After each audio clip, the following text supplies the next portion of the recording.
Want to replace the dull backdrop of your picture with a scenic landscape? Or make a more visually appealing composition? Then, watch this video. We'll show you how to change the image background with the help of AI.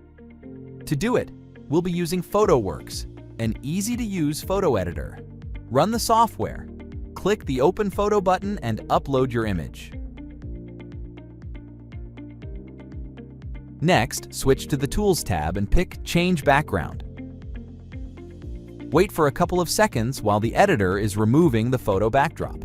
When done, select a new background from the editor's collection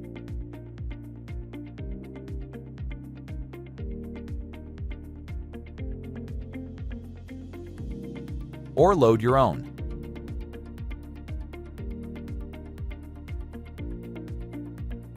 If you want to edit your image, come back to the settings. Change the size of the object by dragging these handles and move it to another position.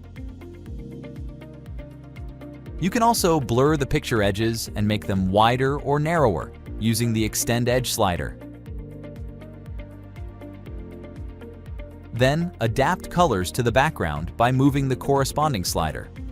When you're satisfied with the result, apply the changes and save your photo. And that's it! Now you can change the picture background with a couple of clicks. Download PhotoWorks and edit your pictures with ease.